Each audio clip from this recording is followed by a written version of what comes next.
Аман есенсіздер ме, қымбатты қазақ елі, менің көрермендерім. Бүгін донерді үй жағдайында жасайтынды көрсетейін деп жатырмын сіздерге. Енді әркім әртүрлі турайды, мен ұзыншақ қып турайын деп жатырмын. Ұсағырақ төрт бұрышты турауға да болады.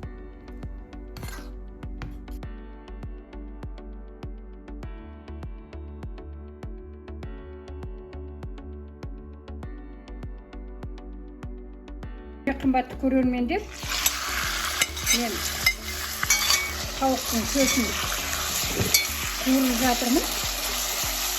Майда да өте көп құюдың қажеті. Қатығанша тұз саламын.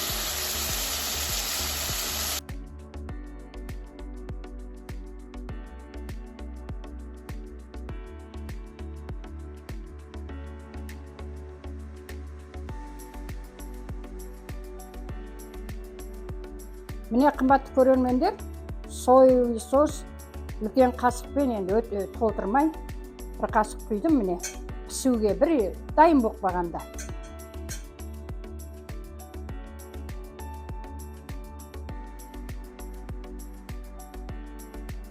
Міне қымбатты көрермендер, менің тауық еті дайын болды.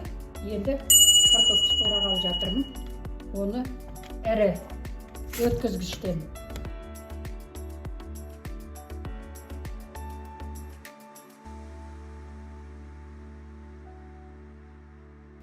Міне картоплым дайын. Екіге бөліп тұрып алайын деп тұрмын.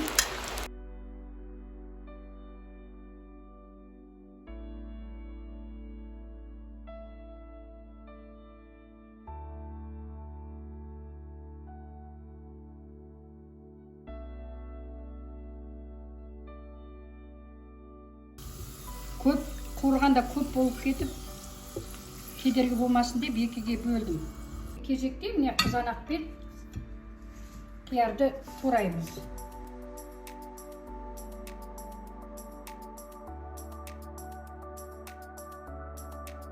Келесі кезекте қызанағымызды тураймыз. Міне кішкене оншымыз жері кездесіп жатыр. Оны да сөйтіп ұзыншақ етіп турайын деп тұрмын.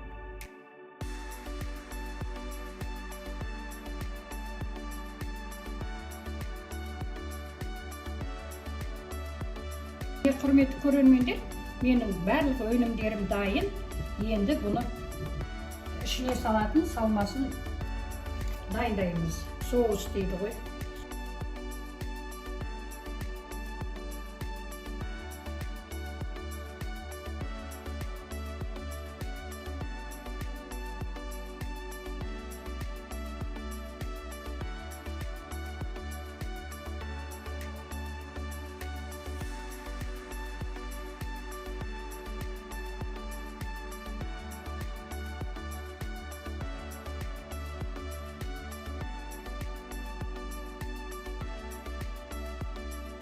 Бисмилля деп жинақтайын. Енді мен конверт тәріздестіп жинайын деп тұрмын.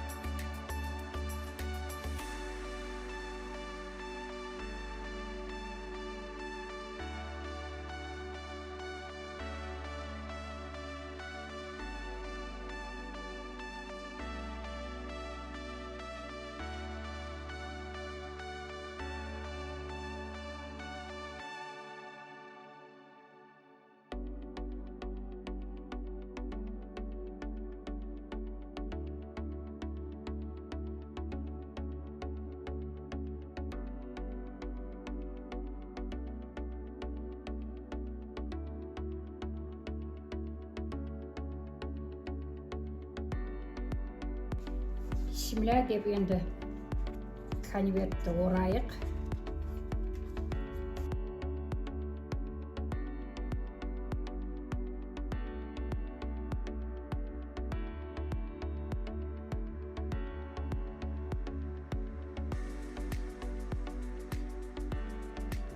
Донеріміз дайын болды, орағаны.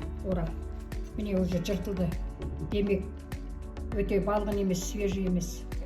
Мына қыздырайық.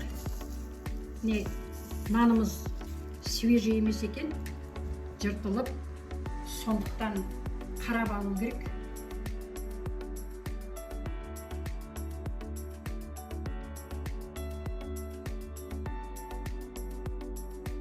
Қымбатты көрермендерім, біздің домашний деп қояды ғой орысша, үй жағдайындағы донеріміз дайын болды. Қазір мен тіліп көрсетейін, бисмилля деп. Міне, керемет тәбет ашатындай деймін. Міне. Осылай етіп, үй жағдайында өздеріңіз істеген әлдеқайда жақсы ғой. Сіздерден мен де білейін, осындай донер дайындайды деп. Маған пікірлеріңізді айта кетіңіздер, аман сау болыңыздар.